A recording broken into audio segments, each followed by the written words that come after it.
The most dangerous lies that we can tell to ourselves aren't about what we can do or about where we've been or about where we're going. It's about who and what we are. In fact, there is no bigger lie to tell than one about our identity, about what we think we are, about what we stand for. And the challenging thing about both changing as in person, but also wanting to be in integrity is that as you are changing, trying on new things, becoming a new person, that space between who you have been and who you are becoming can feel like a lie. It can feel like you're being dishonest. If you spent years hiding, years not putting out things that were important to you, years being someone completely different, and you're trying on new things, going about being new, it's going to feel like a lie, not just to you, but potentially to people around you. The lie that we are all right when we are not all right robs us of doing better. It robs us of pushing for what we actually desire. And in this video, we're going to talk about how challenging it is to be in a state of integrity and to have a changing state of identity, which was the topic of week 4 of The Artist Way. But before we get into that, welcome back. My name is Matt. I'm a multi-hyphenate artist and creative living out here in Philadelphia, documenting my weekly journey through the artist way and as an artist in general right here on the internet. So the core underlying theme for all of week 4 was being able to come to terms with the truth as you are growing as an artist. This is all about the messy part of coming out of your shell. This chapter very much is about what to do when you aren't there yet, but you are getting there. In fact, in this chapter, she says this is typically where people tend to be like, I don't know, I'm not feeling anything happen, I want to quit, which has very much been my experience.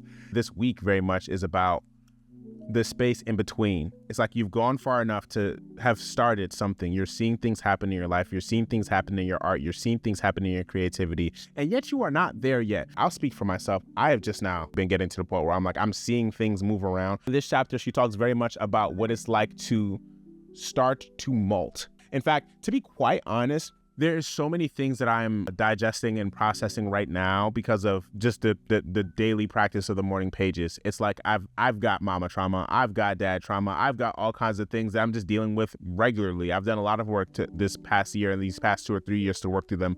And writing every day has allowed me to clean my mind out in a way that kind of crystallizes thoughts. But yet much of this chapter at its core is very much about taking off comfortable lies. It is about taking off the lies that keep us and those around us comfortable and what it is like to do that continuously and not feel like an imposter, because the lies keep us safe, right? Like our brains are wired for safety before they are wired for truth.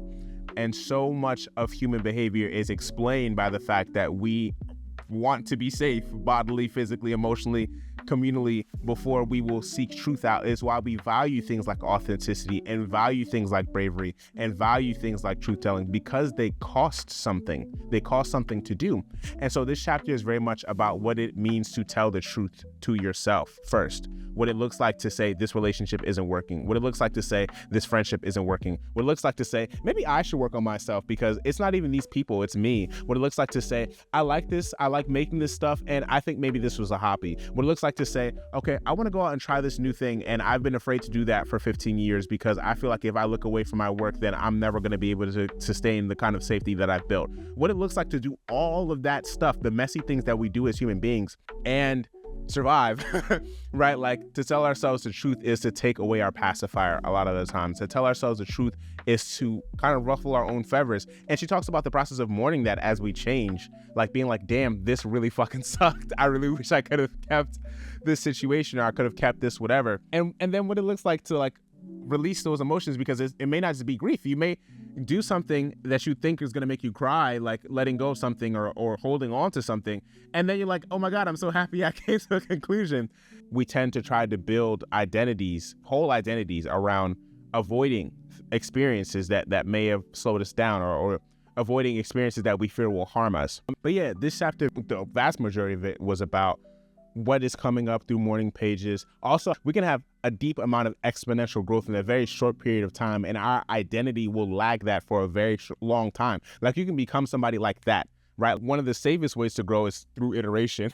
like blowing up can be some of the worst things that people experience. And she talks about how this process is arduous sometimes because it's like just an iterative thing. Like you become a new person, you become a new person, you become a new person with each new decision. But yeah, those small changes accumulate into very large transformations over time, over a very short period of time, but nonetheless over time.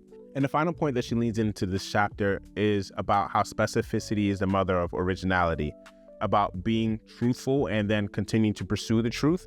And in that truth, you gain clarity. And from that clarity, you can find out what you like and don't like. That specificity is that tool that chisels off the things that aren't the art. And by the art, it's not even the things that you make. It's you. It's your identity. The most beautiful part of this chapter is that at its core, it's about becoming specifically who you are at the cost of who you've been, and how that is the safer person to be. How it is safer for you to be who you choose to be than who you have been. Like how clarity is the cure for confusion, how it is the cure for you being able to step into your actual identity through a sense of what it feels right and feels wrong to you, and what it looks like, and how to not hide from yourself. The challenge as a human being, not just as an artist, but as a person, is that lies feel inherent. It's less like, yeah, like you don't even know that you're lying to yourself. And part of the reason she touts the morning pages and other practices that allow you to look at your truth and look at what you really think is that it takes your ability to run away from your subconscious mind. And your subconscious mind wants to present the truth. It wants to present the answers. It wants to pose you the questions that most people are afraid to ask, but that artists very literally are here to solve. Because art is about decision making, and it's impossible to make a decision about a question or a choice that you won't look at. And before going any further, if you're liking this video so far, please hit the subscribe with the bells and the notifications and the thumbs up, all the fancy YouTube things. Thank you. But yeah, this chapter, check-in wise, the actual tasks, this chapter, oh my God, let me find them. I know it's only like 5 or 10 of you here. Hi, hello. Thank you for sticking it out if you've made it this far. I really appreciate you. I'm gonna bumble through this now. But yeah, no, this chapter was really interesting. There was like a lot of visualizations in it. I think Alex Hormozy has gone through this book because he's a writer as well. And one of the things that he talks about is like the Solomon Project or whatever, where he talks to his 80-year-old self, which is actually really, really great. And one of the things Julia talks about in this, so I wouldn't be surprised if he's done this book, and other things that he's talked about, like for visual or writing exercises, have also matched up with what's in this book. So I wouldn't be surprised if he's like done it and then just not talked about it. But yeah, like much of the tasks were very much like visualization, like describe yourself at 80. What did you get into when you were 50 that you liked for 30 years? Write a letter to yourself. Or like you at 8, what did you really enjoy when you were 8 years old? If you can remember it, you know, like, and write a letter to yourself. Now, we did some updates from the Life Pie. Mine's is still a little lopsided, although I have been exercising more. We also were supposed to write our own artist prayer, which was interesting. Shout out Religious Trauma, baby. And then I have not been hitting the artist dates the way that I should, and I'm going to rectify that in week 5. Like they've been small, and I've had visions for artist dates, but I haven't been leading into them the way that I want to. So I will.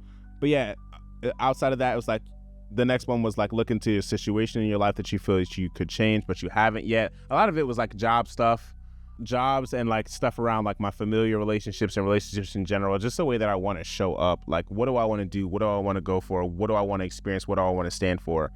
And like, how do I want to show up for the people in my life? But also, what am I going to tolerate and not tolerate from the people in my life? And then what do I need to do in order to establish myself as an adult, like as a person? So that's been interesting. And then the last one, a core, I didn't even mention this, a core part of week 4 was like reading deprivation. I did that for most of the week. I did not like read anything. My main thing was I stayed away from books and Twitter. I watched things here and there. I don't know if that counts.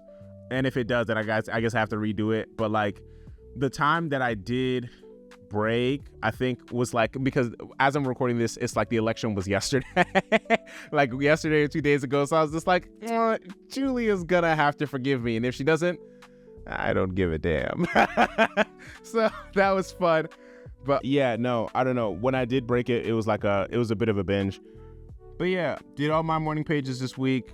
I didn't do my artist date in the way that I would like to, and I'm going to lean into that. I'm going to do it first this upcoming week. I do want to start noting down when I experience more synchronicity, because I know I do experience it quite a bit, actually. I do experience synchronicity quite a bit, and I just go, oh, that's cool. And I don't. So I should probably lean into that a little more. And outside of that, this week, check-in wise, it's just been a lot.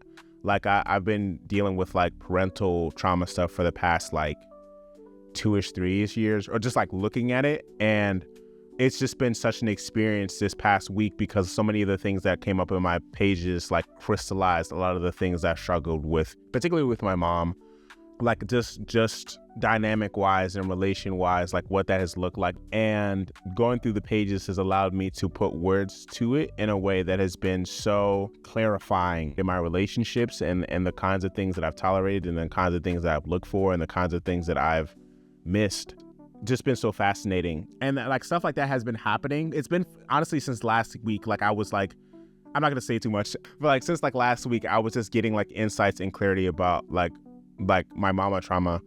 And then like not even some of it came to a head. Like I like have been working through things and like had some conversations with people in my life and have been like, oh, like, and then it's like also brought up other things. I'm being so unclear, but doing those pages has been so helpful for clarity, has been so helpful for like, oh, like this is what's going on.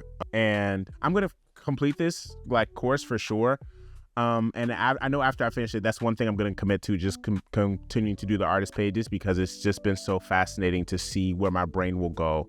But yeah, I would love to hear what truth has meant to you and what it means to you as an artist down in the comments, or what you thought about the video down in the comments. The next week is going to be all about reclaiming a sense of possibility, which is where I think she's going to get even more woo-woo and more about God. Great, Julia. Wonderful. I love it. But yeah, that one's going to be over here. See ya.